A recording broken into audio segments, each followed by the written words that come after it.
ورحمۃ اللہ وبرکاتہ۔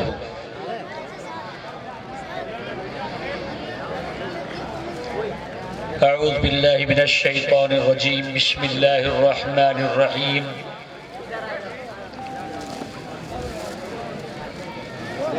رب اشرح لی صدری ویسر لی امری واحلل عقدۃ من لسانی یفقهوا قولی۔ الحمد للہ الحمد للہ وکفا وسلام علی عباده الذین اصطفى، اما بعد فقد قال اللہ تبارک وتعالی فی القرآن المجید، فاعوذ باللہ من الشیطان الرجیم، بسم اللہ الرحمن الرحیم۔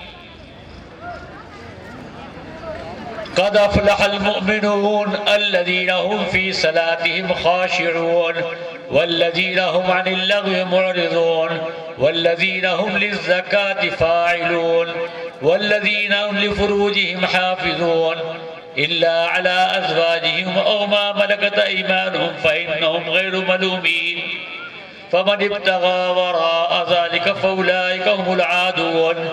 والذين هم لأماناتهم وعهدهم راعون والذين هم على صلواتهم يحافظون، أولئك هم الوارثون الذين يرثون الفردوس هم فيها خالدون۔ قال رسول الله صلى الله عليه وسلم: بادروا بالأعمال الصالحة ستكون فتن كقطع الليل المظلم، يصبح الرجل مؤمنا ويمسي كافرا ويمسي مؤمنا ويصبح كافرا، يبيع دينه بعرض من الدنيا۔ صدق الله مولانا العظيم وصدق رسوله النبي الكريم، ونحن على ذلك لمن الشاهدين والشاكرين، والحمد للہ رب العالمین۔ اسٹیج پہ تشریف فرما معزز محترم علماء کرام، ائمہ عظام اور منتظمین جلسہ علماء کرام، اور میرے سامنے تشریف فرما علاقے کے عوام و خواص اور پردے کے پیچھے بیٹھی ہوئی میری بہنیں، رات کا بڑا حصہ گزر چکا ہے اور بہت دیر سے غالباً مغرب کے بعد سے میں آیا، جب سے میں اسی طرح سے اس پروگرام کو چلتے ہوئے دیکھ رہا ہوں۔ چھوٹے چھوٹے بچوں سے بڑی بڑی باتیں، کیونکہ ان کی عمر چاہے جتنی بھی چھوٹی ہو، لیکن وہ یا تو اللہ کا کلام سنا رہے تھے یا جناب رسول اللہ صلی اللہ علیہ وسلم کی مبارک احادیث بیان کر رہے تھے۔ اس لیے بیان کرنے والے چاہے عمر کے اعتبار سے چھوٹے ہوں، لیکن ان کی باتیں بہت بڑی تھی۔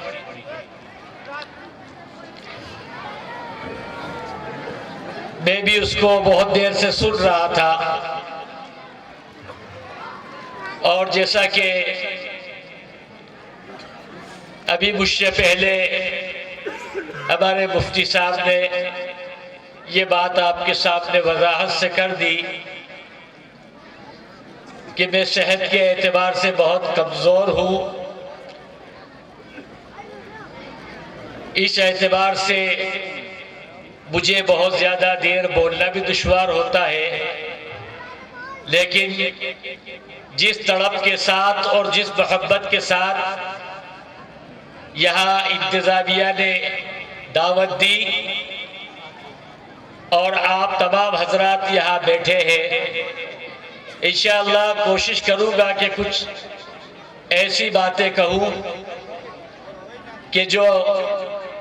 میرے لیے بھی ذریعہ آخرت بن جائے اور آپ کو بھی کچھ اس کا فائدہ پہنچے۔ میرے محترم بزرگوں، اس وقت ہمارے لیے سب سے اہم مسئلہ ہے اور سب سے بڑی ملت کی ضرورت ہے، وہ یہ ہے ہمارے ان نونہال بچوں کا مستقبل۔ آنے والا زمانہ جیسا کہ آپ اور ہم محسوس کر رہے ہیں کہ اس دور کے اندر اگر ہم نے اپنی نسلوں کو نہیں سنبھالا، ان کی فکر نہیں کی، تو ظاہر ہے کہ چاہے ہم مسجدوں سے جڑے ہوئے ہوں، چاہے ہم دعوت کی لائن سے جڑے ہوئے ہوں، اور ہم اپنے آپ میں یہ سمجھ رہے ہوں کہ ہم اپنی زندگی میں عمل کر رہے ہیں، لیکن خدا نخواستہ آنے والی ہماری نسلیں اگر ان کا پیر کھسل گیا، اگر یہ صراط مستقیم سے ہٹ گئے، جیسا کہ پوری تیاری کے ساتھ تحریک منظم طریقے سے اس بات پر لگی ہوئی ہے کہ ہماری نسلوں کو ایمان سے کس طرح سے ہٹا دیا جائے، اور اس دور کے اندر شاید کہ ہر دور میں مکاتب کی اور دینی مدارس کی حیثیت اور اہمیت تھی اور رہے گی، لیکن خاص کر کے اس دور میں ہمیں اس بات کی فکر رکھنا پڑے گی۔ ایک زمانے میں جب ہندوستان کے اندر، ہمارے اس ملک کے اندر انگریزوں کا تسلط ہوا اور انہوں نے اس ملک کو غلام بنایا اور اس کی آزادی کے لیے جو جدوجہد اور جو کوششیں ہوئی، اس میں علماء کا ایک بہت بڑا کردار اس آزادی کے لیے اپنی جان نچھاور کرنے والا بنا۔ اس وقت ایک بوڑھے انگریز نے مشورہ کر کے یہ بات کہی کہ کیا بات ہے کہ ہم نے اتنے علماء کو پھانسی کے پھندوں تک پہنچا دیا، ہم نے اتنے علماء کو جیلوں میں ڈال دیا، لیکن کیا وجہ ہے کہ ان کے اندر سے وہ ملک کی محبت اور ایمان کی محبت نہیں نکلتی؟ ایک بوڑھے انگریز نے یہ بتایا کہ جب تک کہ ان مسلمانوں کی ماؤں کی گوشت سے اسلام نہ نکالا جائے گا، تب تک کہ ان کی گود میں پلنے والے ایمان کی جو حرارت ان کے اندر ہے، اتنے مدرسے اجاڑ دیے گئے۔ کہتے ہیں کہ دہلی میں ہزاروں مدارس میں بلڈوزر چلا دیے گئے، لیکن اس کے باوجود بھی ایمان کی حرارت جو تھی وہ یہ تھا کہ ہر گھر کے اندر ایک مکتب چل رہا تھا، ہر ماں کے اندر ایک دینداری تھی، ہر گھر میں قرآن کی تعلیم تھی، ہر گود کے اندر ایمان کی حرارت تھی۔ یہی وجہ تھی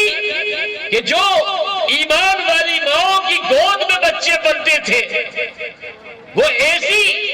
جب ان کو بچپن سے ان کو گھٹی پلائی جاتی تھی، توحید کا رنگ ان میں ڈالا جاتا تھا، کلمے ان کے سینوں میں اتار دیے جاتے تھے، ایسی ان کے اندر ایمان کی حرارت ہوتی تھی کہ ہر بچہ پھر تو یہ ہوتا تھا کہ ایمان کے اوپر جینا، ایمان کے اوپر مرنا، ہر چیز کو قربان کر دے، لیکن ایمان کی اہمیت اتنی تھی، کلمے کی اہمیت اتنی تھی۔ میرے محترم، جب یہ گھروں سے دین نکلا، جب ماؤں کی گودوں سے دین نکلا اور یہ بچے پلنے والے ماؤں کی گودوں سے اسلام خالی ہو گیا، اور جب ہماری بہنوں نے قرآن کی جگہ ہاتھوں میں موبائل لے لیے، جب ہماری بہنوں نے گھروں کے اندر ٹیلی ویژن کے اوپر پروگرام دیکھنا شروع کر دیے، جب ہم نے اپنے انبیاء علیہ السلام کے قصے اور ہمارے گھروں کی جو تعلیم تھی، جو ازواج مطہرات رضی اللہ عنہن اجمعین کی مبارک زندگیاں تھی، اور جب بنات الطاہرات کی مبارک زندگیاں تھی، ہماری ماؤں نے، ہماری بہنوں نے اس کو پڑھنا بند کر دیا، اور اس نہج پر ہمارے ان بچوں کی تربیت نہ ہوئی۔ آج ہم دیکھ رہے ہیں الحمدللہ، مجھے اس بات کو دیکھ کر یہاں خوشی ہوئی،